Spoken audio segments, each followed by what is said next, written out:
Psalm 79 कौमी रहाई के लिए मुनाजात। ए खुदावंद, कौमें तेरी मिरास में घुस आई हैं।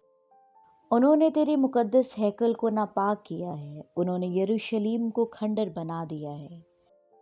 उन्होंने तेरे बंदों की लाशों को आसमान के परिंदों की और तेरे मुकद्दसों के गोश्त को जमीन के दरिंदों की खुराक बना दिया है। उन्होंने उनका खून यरूशलेम के गिर्द पानी की तरह बहाया और कोई उनको दफन करने वाला ना था।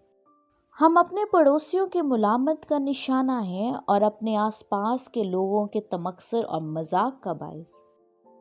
ए खुदावंद, कब तक? क्या तू हमेशा के लिए नाराज रहेगा? क्या तेरी गैरत आग की तरह भड़कती रहेगी?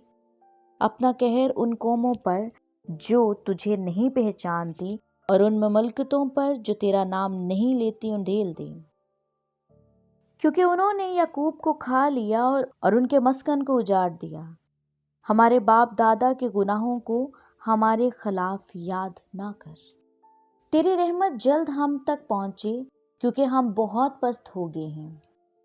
ए हमारे नजात देने वाले खुदा, अपने नाम के जलाल की खातिर हमारी मदद कर। अपने नाम की खातिर हमको छुड़ा और हमारे गुनाहों को कफारा दे। कौमें क्यों कहें कि उनका खुदा कहाँ है? तेरे बंदों के बहाए हुए खून का बदला हमारी आंखों के सामने कौमों पर जाहिर हो जाए। कैदी की आ तेरे हजूर तक पहुंचे, अपनी बड़ी कुदरत से मरने वालों को बचा। ए खुदावंद, हमारे पड़ोसियों की तानाजनी जो वो तुझ पर करते हैं, उल्टी 7 गुना उन्हीं के दामन में डाल दे।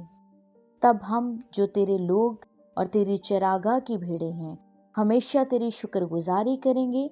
हम पुश्त दर पुश्त तेरी सताइश करेंगे। आमीन।